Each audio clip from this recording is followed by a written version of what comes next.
171 days. That's nearly 6 months of waiting, searching, and asking the same heartbreaking question without finding an answer. Where is Nancy Guthrie?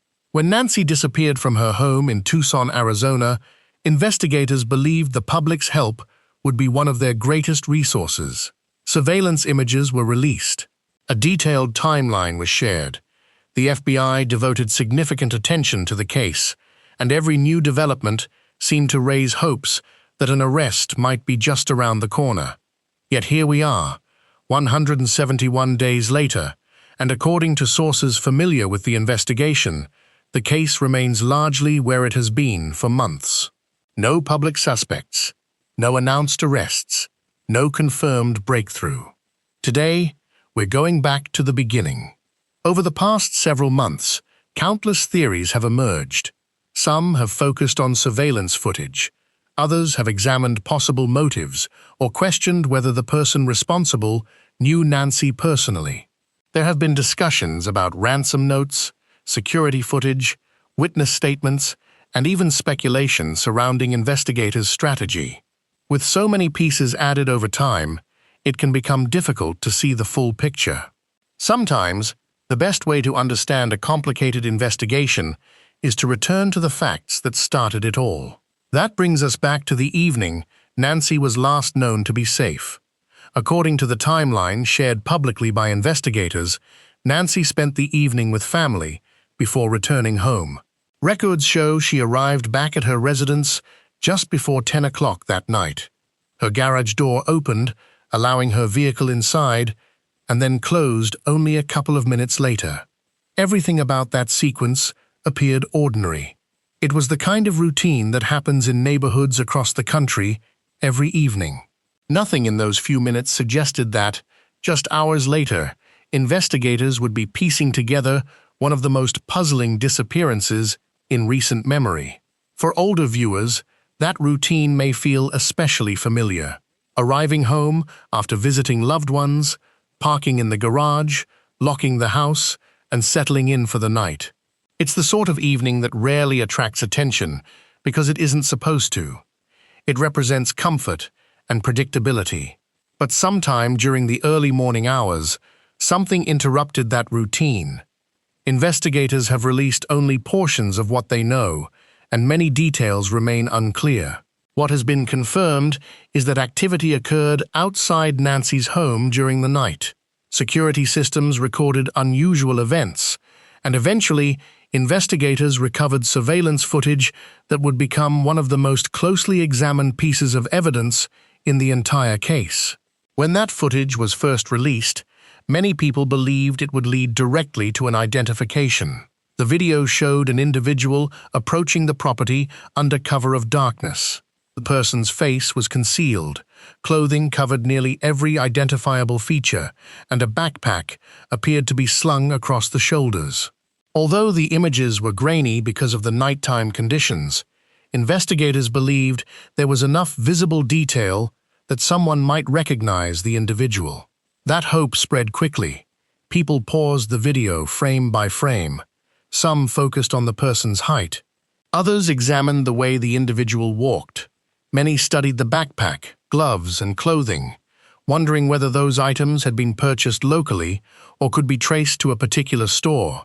At first, that seemed straightforward. The FBI has decades of experience analyzing surveillance footage. Even when a suspect's face cannot be clearly seen, investigators often examine posture, stride, body proportions, clothing brands, and dozens of other small characteristics that most people would never notice. Many viewers watching the released footage felt the same way. Surely, someone would recognize this person. But the expected flood of identifying information never produced the public breakthrough many had anticipated. That would have been the end of it if investigators believed they had exhausted every possibility. Instead, according to former FBI Special Agent Steve Moore, cold cases often require investigators to return to the beginning rather than continuing down the same investigative path. Fresh eyes sometimes notice details that were overlooked during the early days of an investigation, especially when pressure is at its highest. Think about how investigations unfold during those first few days. Hundreds of tips arrive, witnesses are interviewed, digital evidence is collected, searches are organized, every hour matters. Under that kind of pressure, investigators naturally focus on the leads that appear most promising. But months later, after those leads have been explored, returning to the original evidence can sometimes reveal something that didn't stand out before. That possibility is one reason this case continues to draw attention. Not because there has been a dramatic announcement, not because investigators have declared a major breakthrough, but because the evidence already released still leaves important questions unanswered. Why did the individual move the way they did? What exactly were they trying to accomplish outside the house? Were their actions planned well in advance, or were they reacting moment by moment? According to the publicly discussed surveillance footage, those questions remain difficult to answer with certainty. Even experienced investigators have acknowledged that some of the behavior captured on camera can be interpreted in different ways. Then, another detail stood out. The official timeline released by investigators includes several precise timestamps during the early morning hours. Those timestamps have become central to understanding what may have happened inside and outside the home. Each recorded event narrows the window. Each minute matters. And when investigators compare those times against surveillance footage and digital records, they begin constructing a minute-by-minute picture of the night Nancy disappeared. It's that timeline, and one particular sequence within it, that continues to raise questions among investigators and observers alike. Because when those recorded events are placed side by side, they don't always seem to fit together as neatly as many people first assumed. Understanding why may help explain why this investigation remains unresolved more than 171 days later. When investigators released the timeline, many people focused on one thing immediately: the narrowness of the window. According to the information shared publicly, Nancy returned home shortly before 10 o'clock that evening after spending time with family. Her garage door activity confirmed she was back inside the residence. Hours later, during the early morning of February 1st, a series of digital events began unfolding in quick succession. At first glance, timelines can look simple: a list of times, a list of events, but investigators rarely see them that way. Every timestamp represents a person doing something: walking somewhere, touching an object, entering a room, leaving a room, waiting, making a decision. And sometimes, the spaces between those timestamps become just as important as the events themselves. According to the publicly discussed timeline, there was a point when the doorbell camera disconnected. Later, software reportedly detected a person on camera. Then, sometime after that, Nancy's pacemaker was no longer connected to her phone in the bedroom. Those events have been discussed extensively because the exact sequence raises difficult questions. How much time passed between each event? What happened during those minutes? Were investigators looking at one uninterrupted sequence, or were there details not yet shared publicly? Those answers remain unclear. Former FBI Special Agent Steve Moore pointed out that understanding exactly what investigators meant by terms like camera disconnected versus software detected a person could significantly affect how the timeline is interpreted. If those events occurred differently than the public initially understood, the amount of time available could change substantially. That may sound like a technical detail, but in an investigation, a technical detail can completely reshape the narrative.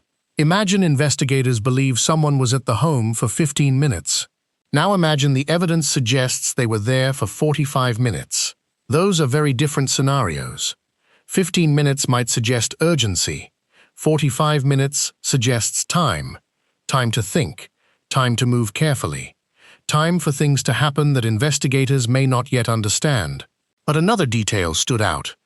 When the surveillance footage was first released, many observers expected immediate recognition. The clothing appeared distinctive. The backpack looked noticeable. Even the suspect's build and posture seemed identifiable enough that someone might say, "I know exactly who that is." That never happened publicly, and that absence can be unsettling, because people often assume more evidence automatically means a faster resolution. Investigators know that isn't always true. Sometimes evidence points in multiple directions. Sometimes evidence appears useful, but ultimately leads nowhere. And occasionally, evidence is so unusual that it causes investigators to focus on the wrong possibilities before realizing something entirely different occurred. Steve Moore compared it to searching an entire house for your car keys, only to discover later that you had forgotten to check one room. According to him, unresolved cases sometimes hinge on a single, overlooked detail, something so unlikely that investigators initially place their attention elsewhere. That possibility has stayed with many people following this case. What if there is one fact nobody has connected yet? What if investigators already possess the crucial piece of evidence but don't yet realize its significance? Those questions are frustrating because there are no public answers. Then something else complicated the conversation. As the months passed, another theory received increasing attention. Could the person responsible have been targeting someone else connected to Nancy? Could obsession or stalking have played a role? The theory gained enough attention that even discussions surrounding security concerns at NBC eventually became part of the public conversation. But according to Steve Moore, if investigators truly believed there was an immediate threat to specific individuals connected to the case, security responses might have looked very different. He stressed that, from his perspective, the available information did not necessarily support that theory. That doesn't prove anything. It simply highlights something investigators often face. Theories can feel convincing. Evidence must be convincing. Those are not always the same thing. One of the hardest parts of following any unresolved investigation is learning to live with uncertainty. Human beings naturally want answers. We want clear motives, clear suspects, clear conclusions. But according to investigators, real cases rarely unfold that neatly. Sometimes evidence conflicts. Sometimes witnesses disagree. Sometimes leads that appear promising turn into dead ends. And sometimes the most likely explanation turns out to be wrong. Steve Moore shared that during his own career, there were investigations where he became convinced he had identified the right suspect, only to later discover definitive proof that he was mistaken. He said experiences like that can permanently change an investigator because they serve as a reminder not to become too attached to any one theory. That lesson may be especially important here, because by almost every measure, this case appears unusual. Statistics do not offer many easy comparisons. The circumstances are rare, the evidence is unusual, and despite the resources devoted to the investigation, the mystery remains. Still, there is one thing investigators have emphasized repeatedly. Cold does not mean forgotten. Cases can remain active long after public attention fades. Leads can emerge months later. Witnesses can come forward unexpectedly. New technology can reveal information that was impossible to recover before. History has shown that some investigations remain unresolved for years before a single conversation changes everything. That would have been comforting if there were signs that a breakthrough was close. But after 171 days, the truth is far more difficult. Hope still exists. Confidence is harder. Because if the FBI has more evidence than the public has seen, and many believe they likely do, then the obvious question becomes this: what is the one piece that still doesn't fit? And more importantly, what happens if investigators finally find it? After 171 days, it's understandable why so many people are asking the same question. Where does this investigation go from here? From the outside, it can sometimes feel as though nothing is happening. There are no daily press conferences. There are no regular updates from investigators. Weeks can pass without any public announcement at all. But according to former FBI Special Agent Steve Moore, that silence should not automatically be mistaken for inactivity. In his experience, some of the busiest periods of an investigation happen when very little information is being released publicly. Detectives continue reviewing evidence, interviewing witnesses, comparing digital records, and following leads that may never become public unless they produce results. That may not be the kind of update many families hope to hear, but it's often the reality of complex investigations. One point Steve Moore emphasized is that the FBI does not simply close a case because time has passed. During his career, he explained that agents were sometimes assigned to cases that had been sitting for years.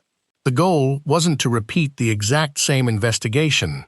It was to look at everything with fresh eyes and ask whether an earlier assumption had caused investigators to overlook another possibility. That idea may be more important now than at any other point in this investigation. Think back to the surveillance footage. The individual approaching Nancy's home has now been viewed by millions of people. Every movement has been examined. People have discussed the backpack, the clothing, the posture, and even the person's shadow.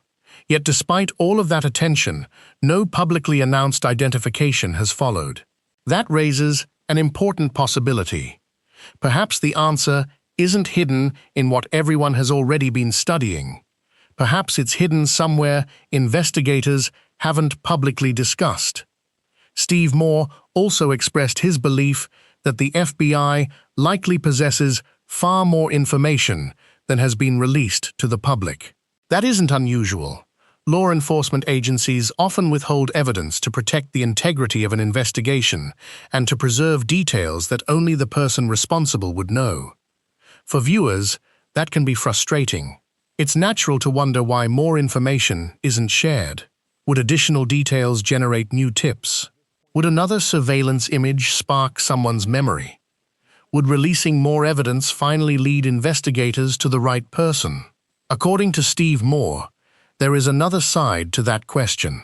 Every piece of information released publicly is also seen by the person investigators may be trying to identify. If authorities reveal too much, they risk allowing that individual to change behavior, destroy evidence, or tailor future statements to fit what has already become public. Investigators must constantly balance transparency with protecting the case itself. It's a difficult balance. Families understandably want answers. The public wants updates. Investigators want a successful prosecution if a suspect is eventually identified. Sometimes, those goals pull in different directions. One story Steve Moore shared offers an important reminder about how unpredictable investigations can be. He recalled working during the Unabomber investigation, a case that stretched on for years.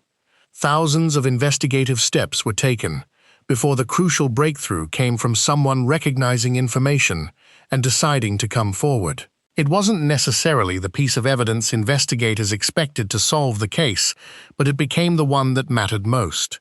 History is filled with similar examples.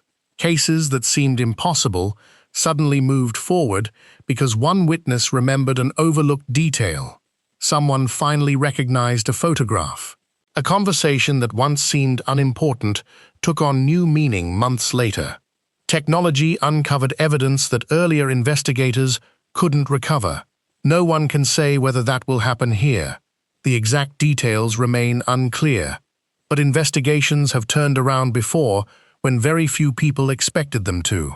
As we look back over everything that's happened during these past 171 days, one thing becomes clear. The questions surrounding Nancy Guthrie's disappearance have not become smaller. They've become more focused. Investigators know far more today than they did during those first frantic days after she vanished. The public, however, still sees only part of the picture. That gap between what investigators know and what the public knows continues to fuel discussion, speculation, and hope that one day those two pictures will finally come together. Until then, the case remains exactly what so many families fear most: unfinished. For Nancy's loved ones, every passing day is another reminder of an empty chair at family gatherings, another birthday, another holiday, another ordinary morning that begins without answers. Those are the moments that rarely appear in official timelines, but they are the moments families carry with them every single day. And for investigators, the work continues.